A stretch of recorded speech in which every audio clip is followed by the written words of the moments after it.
మేము first production అయినప్పటికి కూడా మా మేడం గారు, మా డాక్టర్ గారు వీళ్ళందరూ చాలా ఎంతో కష్టపడి ఈ సినిమాను ముందుకు తీసుకొచ్చి ఈరోజు థియేటర్ వరకు వచ్చిందంటే ఆ క్రెడిట్ గోస్ టు మా బాలకామేశ్వరి మేడం గారండి.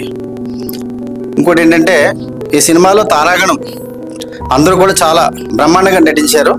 వాళ్ళందరికీ సందర్భంగా నేను కృతజ్ఞతలు తెలియజేసుకుంటున్నాను. ఇక ముందు మేము అందరం కలిసి ఇంకా మంచి మంచి ప్రాజెక్టులు చేయాలని కోరుకుంటూ సెలవు తీసుకుంటున్నానండి. అందరికీ నమస్కారం.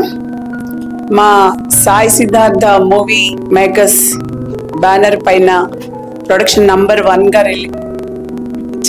నిర్మించిన మెర్సీ కిల్లింగ్ చిత్రం విజయవంతంగా థియేటర్లో రిలీజ్ అయిన ఏప్రిల్ 12 రిలీజ్ అయింది. ఆ సందర్భంగా ఇక్కడికి విచ్చేసిన మా టీం మెంబర్స్ అందరికీ పేరు పేరున, డైరెక్టర్ గారు, యాక్టర్స్ అందరూ వచ్చారు, వాళ్ళందరికీ స్వాగతం పలుకుతున్నాను. భారత రాజ్యాంగంలో ఆర్టికల్ 21ని స్ఫూర్తిగా తీసుకొని ఒక సందేశాత్మక చిత్రంగా అది మలిచారు. ఒక కథ అని చాలా మంది కనెక్ట్ అవుతారు అందులో ఏదో ఒక పాయింట్కి. ప్రతి ఇష్యూలోనూ స్వేచ్ఛ అనే అమ్మాయి, నేను ఎవరికి చెందుతాను, నాకు తల్లిదండ్రులు ఎవరు, నేను అనాథను ఎలా అయ్యాను అని ఒక ఆక్రోశంగా అడుగుతూ ఉంటే దానికి సమాజం సమాధానం చెప్పాల్సి ఉంటుంది. ఆ తర్వాత ఇంకొక అమ్మాయి మంచి చదువులు చదువుకోవాలి, ఒక ఉన్నతోద్యోగం చేయాలి, నా తోటి వాళ్ళందరికీ, బడుగు బలహీన జాతులందరికీ నేను ఒక చేయూతనివ్వాలని కలలుగానే అమ్మాయి జీవితం నాశనం చేస్తారు ఒక ఊళ్ళో. అది ఎలా అయింది, ఆ అమ్మాయి చెయ్యని తప్పుగా అమ్మాయి ఎలా బలైపోయింది అన్నది చూస్తుంటే దానికి కూడా సంఘంలో ప్రతి వాళ్ళు కూడా చలించి కల్టు నీరు పెట్టుకుంటారు. ఈ కథలో ఉన్న బలం అది. రామకృష్ణన్ రాజు సంఘంలో బడా బాబులు ఉంటారు, వాళ్ళ కొంతమందికి దేవుళ్ళు, చాలా మందికి దేవుళ్ళు, కొంతమందికి ఆపద్బాంధవులు. అలాంటి వాళ్ళకి కూడా వాళ్ళు సంఘానికి మనకి చూపించేది బొమ్మ, బొరుసు ఉంటుంది, చీకటి కోణం ఉంటుంది, దాన్ని వాళ్ళు చూపించరు, మాస్క్ వేసుకుంటారు. ఆ మాస్క్ తీసి నిలబడినప్పుడు వాళ్ళు సంఘాన్ని ఫేస్ చేయలేరు.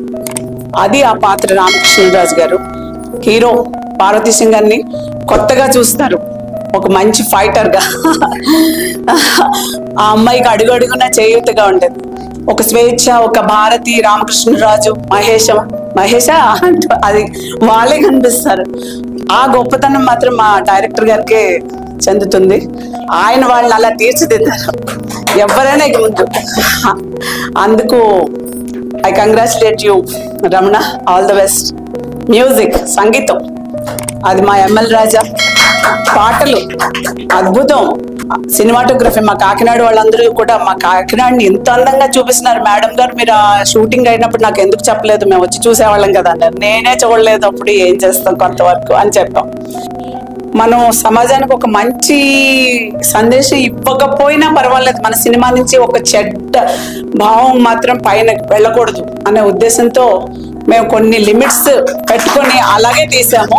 దానికి డైరెక్టర్ గారు కొన్ని సమయాల్లో నేను అదే చెప్పాను ఆయనకి, నేను ఇలాగే ఉండాలి అంటే ఆయన వినడం వల్ల, ఆయన కోఆపరేషన్ వల్ల సినిమా అలా అంత బాగా వచ్చిందని నేను ఫీల్ అవుతున్నాను. ధన్యవాదాలు.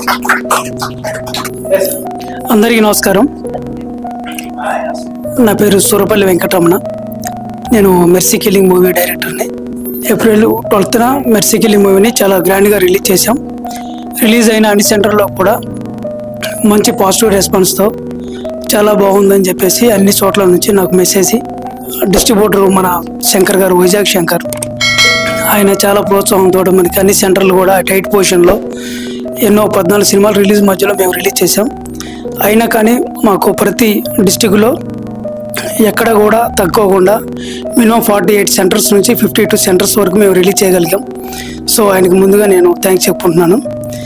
కానీ మా డాక్టర్ గారు కానీ, సిద్ధార్థ గారు కానీ, మా సాయి గారు కానీ ఎక్కడ కాంప్రమైజ్ అవ్వకుండా డబ్బు కంటే కూడా, కమర్షియాలిటీ కంటే కూడా సొసైటీకి, సమాజంలో ఒక మంచి సందేశాన్ని ఇవ్వాలన్న ఒకే ఒక ఉద్దేశంతో ఈరోజు ఈ మెర్సీ కిల్లింగ్ స్టార్ట్ అయింది.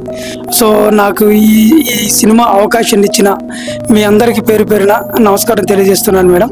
Thank you madam. సో ఇలా పేరున చెప్పుకుంటూ పోతే చాలామంది దీని వెనక ఎంతోమంది కృషి చేశారు. సో వాళ్ళందరికీ మళ్ళీ ఒకసారి ధన్యవాదాలు తెలుపుకుంటున్నాను. Mercy Killing so grand success మీట్ని ఈరోజు జరుపుకుంటున్నాం.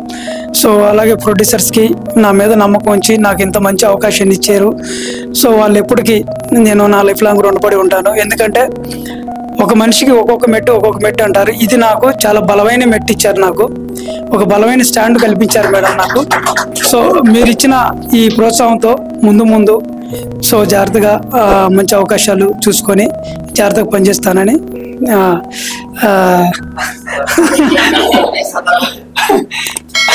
సదా మీకు రుణపడి ఉంటాను madam. Thank you so much.